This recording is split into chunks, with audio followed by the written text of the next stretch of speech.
Quiz et Crickets. Bonjour à toutes et tous, ici Alexandre et Michael des Grillons Givrés pour vous parler de la critique de Museum Pictura.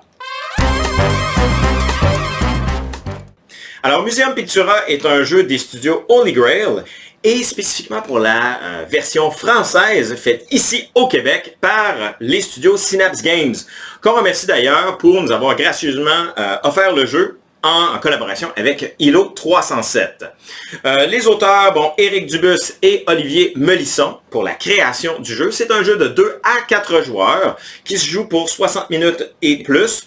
Et on mentionne donc c'est 14 ans et plus, quoique si vous avez des enfants ou des adolescents qui sont déjà habitués à des jeux avec des règles un peu plus nombreuses, ça pourrait très bien être un jeu pour eux aussi. Michael, qu'est-ce que tu as aimé particulièrement dans le cadre de ce jeu? Alors, dans ce jeu, moi je vais vous parler de l'esthétique de ce jeu, parce que quand on a déballé la boîte, quand on l'a installé, c'est un grand jeu. Moi, le mot qui me vient vraiment en premier, là, c'est grandiose. Wow! Et là, vous pouvez le voir à la caméra, là, ça prend toute la place. Donc, sortez votre grande table, sortez votre extension de table. Museum Pictura s'installe chez vous. Alors, et les cartes sont grandes, ce n'est pas des petites cartes. On a des, là, je vous en montre une là, à l'écran qui est une œuvre de Rembrandt.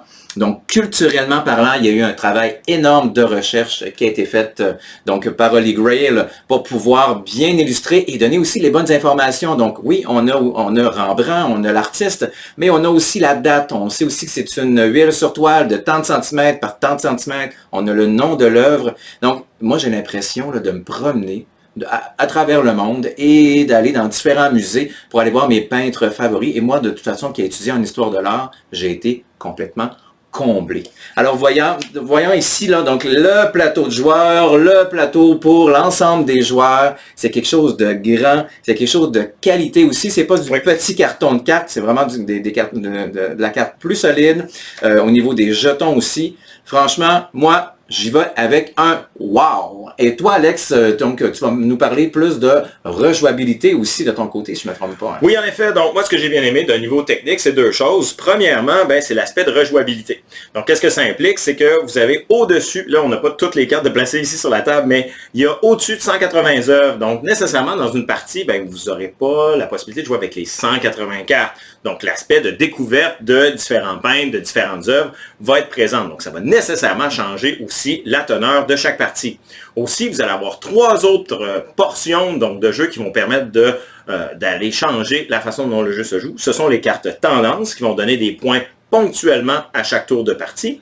Les cartes faveurs aussi nécessairement qui vont donner des bonus tout dépendant de comment vous allez jouer. Et aussi, finalement, vous allez avoir les cartes mécènes qui vont vous donner des bonus, non seulement pendant la partie, mais aussi à la fin de la partie, tout dépendant à travers de tout ça, on passe pas au travers, là, Alex, de toutes les cartes, parce qu'il y a beaucoup de cartes dans chacune des catégories. Ah oui, vous en avez pour plusieurs soirées, sinon le reste de votre vie à jouer si ça vous intéresse nécessairement de ce côté-là.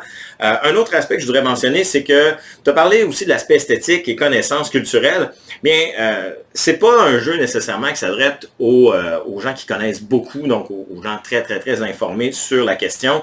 Des néophytes vont avoir beaucoup d'intérêt aussi à découvrir certaines œuvres tout au long, justement, de ces parties-là. Donc, vraiment un jeu pour tout le monde, tout âge, quoique 14, on l'a vu parce qu'il y a beaucoup de règles, mais chacune des règles est simple. Vous aurez d'ailleurs la possibilité de le valider en écoutant, bien sûr, notre vidéo règles. Alors voilà, c'est ce qui met fin à notre critique du jeu Museum Pictura. Le jeu est disponible, bien sûr, en boutique et sur notre site internet. Venez y jouer, bien sûr, au café, en magasin, boutique, bien sûr. Vous verrez ensuite si vous avez aimé ça à ce point-là pour l'acheter ou pour venir y jouer. Alors, je dirais pour le mot de la fin que l'expression « la culture, c'est comme la confiture, moins t'en as, plus tu l'étends » ne s'applique pas ici parce qu'à la fin du jeu, vous allez avoir une culture d'œuvres d'art exceptionnelle. Je me demandais où y aller avec ça. Alors, c'est ce qui me fait à notre capsule critique. Passez une excellente journée. C'est Alexandre et Michael des Grillons Givrés qui vous disent à la prochaine pour une autre critique des Grillons Givrés. Quiz et Crickets.